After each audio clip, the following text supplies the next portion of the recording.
On my birthday, I wandered into a room filled with balloons, cake, candles, everything you'd expect for a celebration. For a brief moment, I let myself believe it was for me.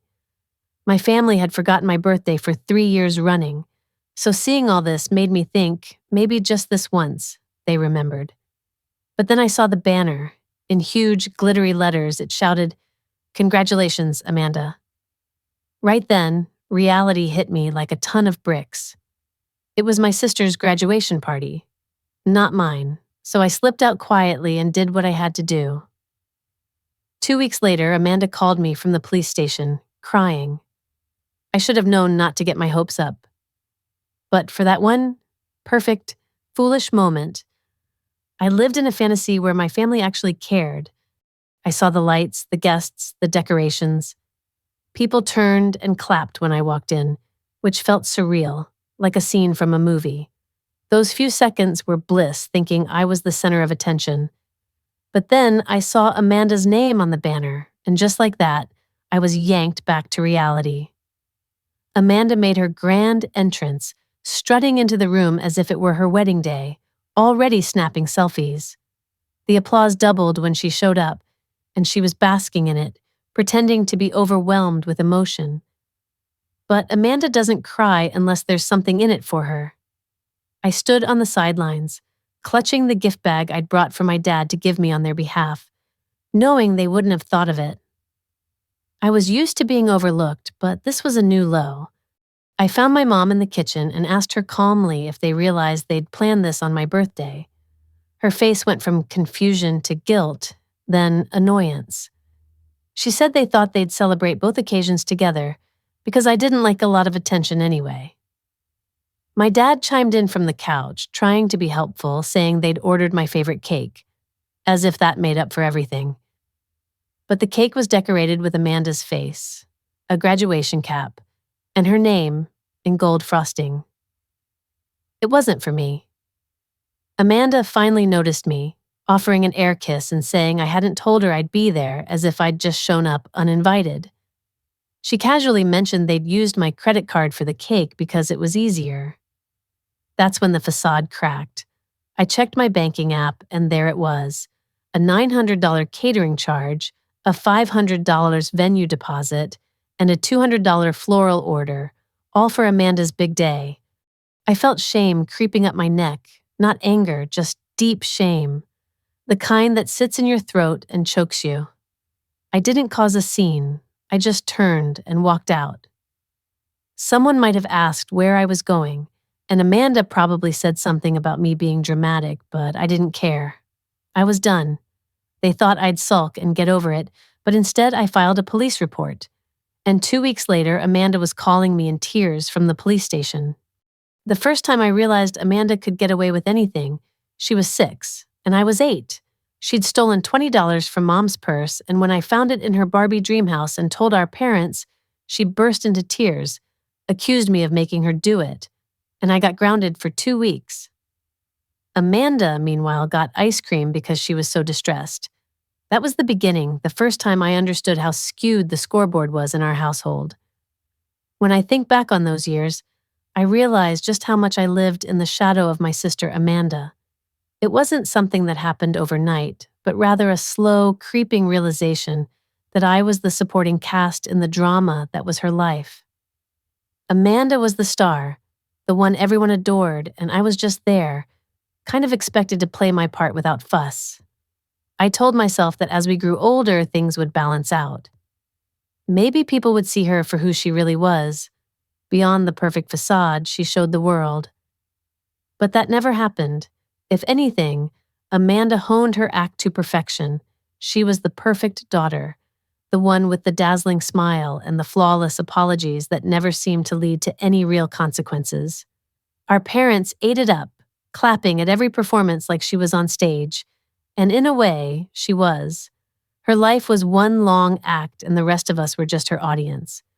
It became painfully obvious as we grew up.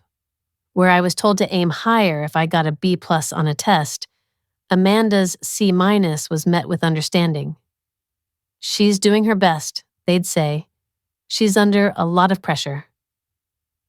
It didn't matter what she did. There was always an excuse, a reason why she couldn't be blamed. I remember the time she borrowed my laptop for a project and returned it with the screen cracked and keys missing. When I asked her to pay for the repair, she just rolled her eyes and said, "I'm literally a student. You make money. Don't be selfish." It was as if I was the unreasonable one for not wanting to foot the bill for her carelessness. But Amanda never asked. She took, and our parents called it love. When Amanda decided she wanted to study abroad in Italy for a semester, our parents didn't hesitate to dip into the emergency fund. Meanwhile, when my car broke down and I needed help to get to work after a layoff, I was told to budget better. I had paid for my own college education, every last cent, juggling 2 jobs and surviving on ramen noodles. Amanda, on the other hand, got her degree fully funded, no student loans, and even received a monthly allowance so she could focus on school. I wasn't bitter, not initially. I was tired, sure, but I kept telling myself that as the older sibling, it was my role to sacrifice. Then there was the medical scare. Amanda called me one night, her voice quivering, telling me she needed $1-800 for a specialist. She begged me not to tell our parents, saying she was scared, but it was probably nothing serious. I wired her the money that night without a second thought. A couple of weeks later, she posted photos from a yoga retreat in Tulum, staying in a $600 a night villa. When I confronted her, she dismissed my concerns, claiming she was having an emotional crisis. "You don't understand how draining school has been," she said. Our parents' response was just as dismissive. "Let it go, Oliver. Amanda's always been sensitive." I didn't report her or even raise my voice. I just quietly began to distance myself. I changed my passwords, removed my cards from shared apps, made sure she couldn't access anything of mine. But Amanda was always a step ahead. I found out later that my mom had used my old credit card, one I forgot to cancel for Amanda's party. It was still linked to an account from last Thanksgiving's groceries. Using my money wasn't considered stealing, it was convenient. I should have seen it coming, but it still hit me hard. After the party, I sat in my car for what felt like forever, just staring into space. It wasn't about the money, though, that was a blow. It was realizing that nothing had changed. I was still the backup plan, the afterthought, the walking wallet. My mom texted me that night saying I embarrassed Amanda by leaving and made it all about me. I didn't reply. I just looked through Amanda's graduation photos.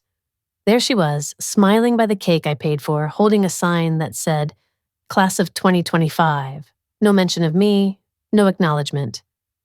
The next day, she posted about her gifts, thanking her amazing family. Guess who wasn't mentioned? I remember the moment it all shifted. You know that feeling when hurt transforms into something colder, more precise. It wasn't just about being upset anymore. It was a quiet fury, the kind that doesn't flare up but simmers, focused and relentless. I didn't want to scream or make a scene. No, I had a different plan. I decided to do something unexpected, something they wouldn't see coming. I was going to tell someone who could actually make a difference. Over the next few days, I started collecting evidence. Literally, I gathered my credit card statements showing every charge related to the party, the cake, the catering, the decorations. I found the flower order with a special message for Amanda's big day, all charged to my account. The venue confirmation had Amanda's email and phone number on it. The invoice went straight to her inbox. The rental contract had her name on it, acting on behalf of the family, but the card used was mine. I even had old text messages from months ago where Amanda asked me if I wasn't planning to make a big deal about my birthday because her graduation was near and she wanted the attention. At that time, I brushed it off, but now it was pure gold, proof that this wasn't just a misunderstanding, but a deliberate act. They used me again. I didn't tell anyone about my plan to file a report, not my parents, not Amanda. I just walked into the police station with a folder in hand, driven by the quiet determination of someone who's finally had enough. The officer who took my statement seemed genuinely uncomfortable when I explained the situation and who was involved. I reassured him that my intention wasn't to ruin my sister's life. I just needed to prevent her from destroying mine. I signed the paperwork, answered all the questions, and walked out. 2 days later, I received a text from Amanda asking me to Venmo her for the Uber from the party, claiming it was technically my night too. I didn't reply. A couple of weeks passed and she found herself in a police station sobbing into her phone. For once, I wouldn't be the one to clean up her mess. She called me at 6:13 in the morning. Not a text, not a voicemail, but a full-on call. The ringtone pierced my half-asleep mind. I let it ring out. She called again and again. On the fourth attempt, I answered, not because I wanted to, but because I thought maybe something terrible had happened. Honestly, a tragedy might have been simpler to deal with. Amanda was on the other end, her voice cracking as she gasped out how she was at the police station and that there was a fraud report with my name on it. She was in disbelief, questioning why I would do such a thing. I sat up, turned on the lamp, and faced the phone as if it could somehow give me the strength I needed. I told her, so that's the shocking part for her, not the fact that she had stolen from me. Silence followed. She instantly went on the defensive, claiming she didn't steal anything. It was supposed to be a party for both of us, and she said Mom was fine with it. There it was, the classic Amanda strategy. First the tears, then playing the family loyalty card, and if that didn't work, she would spin it into a martyr's tale. I asked if she was being questioned. Yes, she said, explaining that they needed her to verify the purchases and confirm the card wasn't hers. Now she might face fraud charges. She accused me of ruining her life over a birthday party. I calmly replied that she was ruining her own life through years of treating me like a personal ATM. Later, I found out what really happened. Amanda had taken a photo of my credit card months ago when I left my wallet on the counter during a family visit. She used the card, manually entering the number, expiration date, and security code to pay for everything, the venue deposit, the cake, the decorations.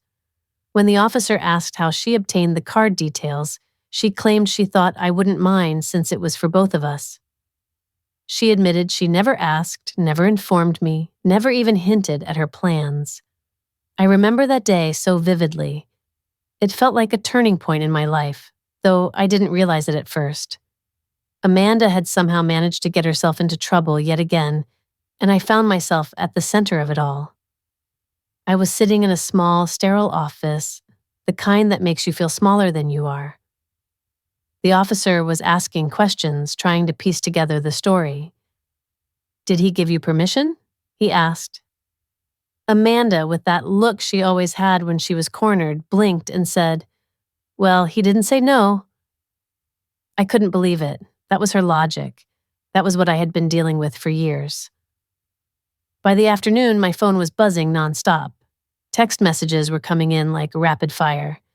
My mom, my dad, even Aunt Karen, who I hadn't spoken to in years, were all reaching out. Each message was a plea, a protest, a demand wrapped in concern and family obligation. Mom's message started with the usual guilt trip, telling me I'd gone too far this time. Amanda was devastated, she said. Dad's text was a mix of frustration and disbelief. Did I really want to throw my own sister in jail over what he called a misunderstanding? Aunt Karen chimed in with her 2 cents, wondering whatever happened to talking things through like adults. Not everything has to result in a lawsuit, she reminded me. It was overwhelming, yet strangely clarifying. I didn't respond to any of them, not out of spite or anger, but because I had reached a point where I finally put myself first. It wasn't that I didn't care about them, I just cared about myself more for the first time in a long time. That night, Amanda showed up at my apartment. I was startled, not expecting her to know where I lived.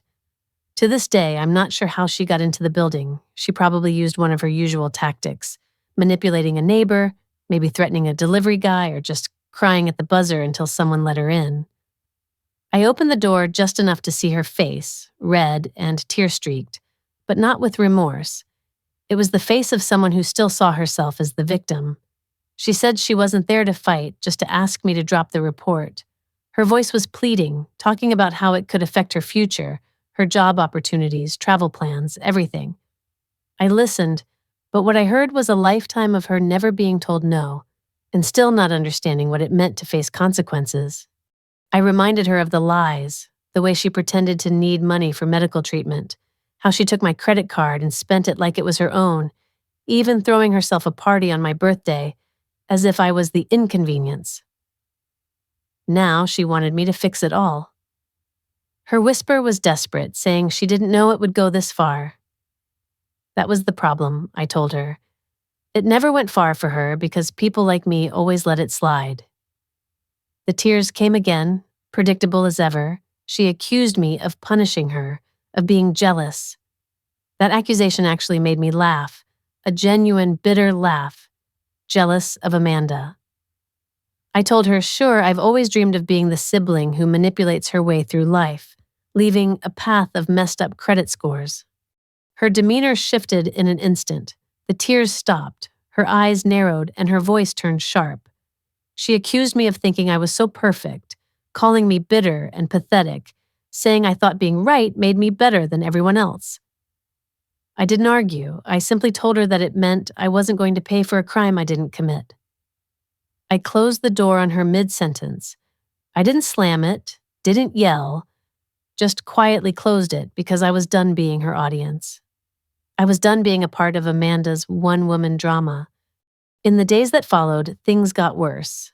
My parents started calling me daily. They weren't calling to apologize or check on me, but to pressure me to make things right. Apparently, Amanda's job offer at some marketing firm was put on hold due to the investigation.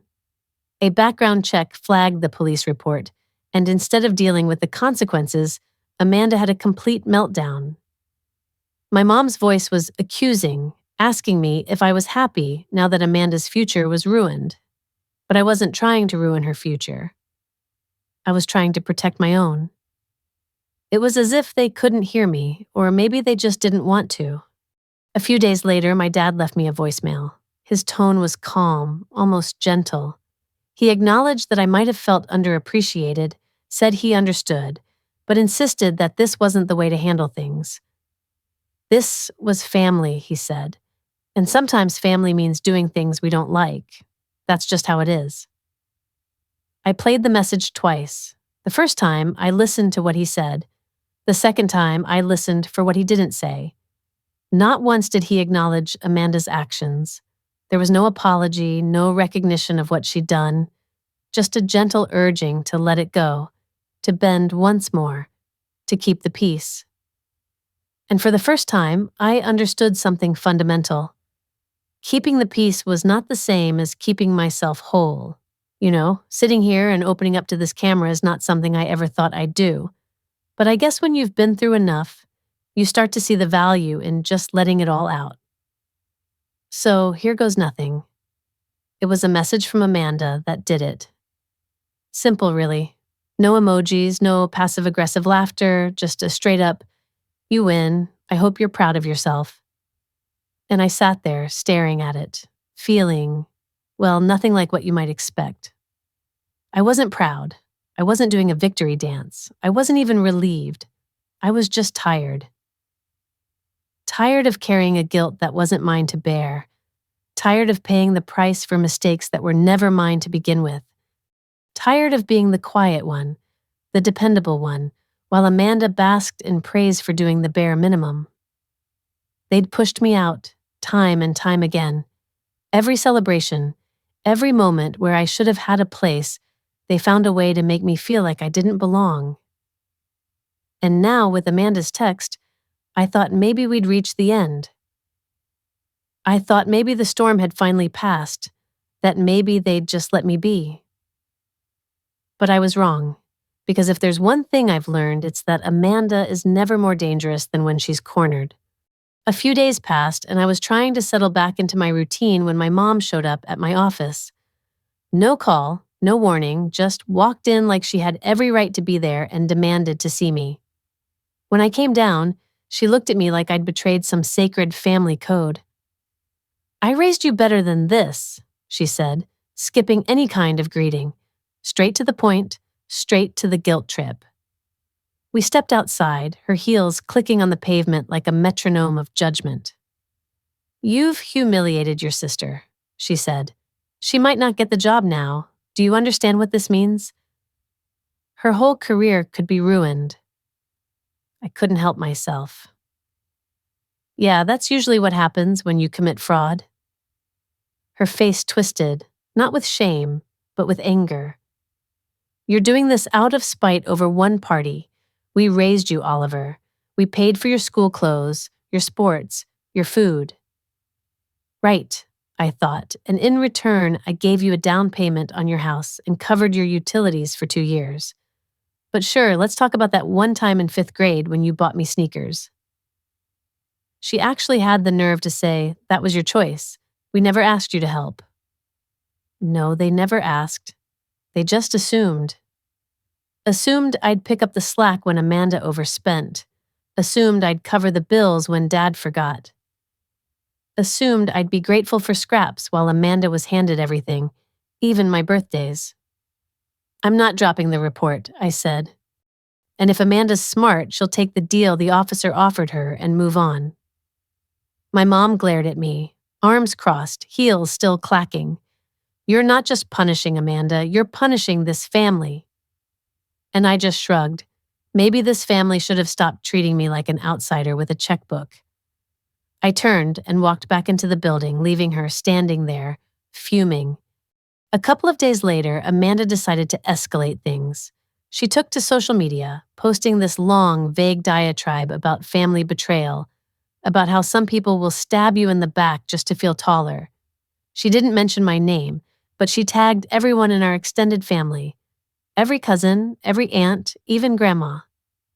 The comments were all over the place, a mix of concern and confusion. Who would do that to you? You're so strong, Amanda. Rise above. Family is supposed to protect you, not attack you. I didn't respond. I just took screenshots of everything. The next morning, I woke up to a slew of missed calls from relatives I hadn't heard from in years, and one direct message from our cousin Laya, who knew the full story. She just wrote, "They're drowning. Don't throw them a life raft." It's strange how certain moments in life carve themselves into your memory. I remember the day vividly, sitting at my desk, sipping on a lukewarm cup of coffee when an email notification popped up on my screen. The sender was my boss, and the subject line was simply, FYI. I opened it, expecting the usual work-related update. Instead, I found myself staring at an email from Amanda, my own sister, pretending to be a concerned friend of the family. She had written to my boss, claiming I was going through some sort of personal crisis and might be acting out against loved ones. For a moment, I just sat there, unable to process the audacity of it. My boss, luckily, is someone who doesn't entertain nonsense. She forwarded the email to me with a simple question. Let me know if I need to block anyone, I replied with a bit of sarcasm. Might want to block Amanda. She's going through a full-time identity crisis. We laughed it off, but deep down, I was rattled. This was more than just a cry for help from Amanda. It was a desperate attempt to drag others down with her. The whole situation with Amanda escalated faster than I could have imagined. The police got involved, and the case moved quickly. Maybe it was because the evidence was undeniable, or perhaps it was because the officer in charge wasn't one to be deceived. Amanda's digital fingerprints were everywhere, and they offered her a deal. She could repay the full amount, complete 100 hours of community service, and attend a financial accountability workshop. In return, she would face no charges and her record would remain clean. All she had to do was admit she was at fault and show some willingness to change. But Amanda refused. She said it was humiliating, that it would make her look guilty. The officer was blunt. You are guilty. Eventually, Amanda's pride gave way, not because she realized her mistakes, but because the marketing firm she was hoping to work for found out about the case. They withdrew their offer, and there she was, sitting in her parents' house, calling lawyers she couldn't afford. My parents tried one last time to pull me back into the family circle. We had a group call, and their tone was carefully measured, like they were trying to manage a public relations crisis. My mom's voice was gentle. We just want to talk. Amanda was on the call too, quiet at first. Then she said, "I'm sorry, okay, I didn't mean to hurt you." It was the most insincere apology I'd ever heard, like a child forced to apologize for pushing someone on the playground. I asked her, "What exactly are you sorry for?" There was a pause before she said, "For taking your card without asking."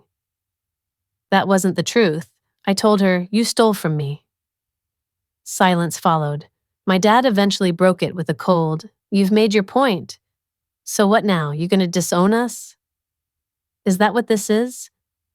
I replied, "No, I'm just done pretending any of this is normal." And then I ended the call. No shouting, no drama, just a quiet, final clarity. 3 months later, Amanda completed the workshop and was working part-time at a pet supply store. Our parents hadn't reached out to me directly since that call, but I had moved out of state, gotten a promotion, and settled into a new apartment. I had a small circle of friends who knew me for who I was, not just as Amanda's sister. One night, I received a message from Amanda. She had noticed I had moved. "Hope things are good. I could really use someone to talk to," she wrote. I stared at the message for a while, my mind replaying everything that had happened. Then I turned off my phone, made myself a cup of tea, and sat on my balcony, watching the city lights flicker like tiny silent fireworks. For the first time, my life wasn't about cleaning up her mess. In that silence, I felt a sense of freedom I hadn't known before. Despite this newfound peace, I still have moments of doubt. It's not guilt exactly, but there's this small voice in my head that wonders, what if you just let it go one more time? But then I remember the years of silence, the money she stole, the birthdays overshadowed by her drama, and I remind myself that I did the right thing. Still, I wonder what others think. Was I too harsh, or was it finally time someone held her accountable? I'd love to hear your thoughts in the comments. I'm genuinely curious to see how people perceive this.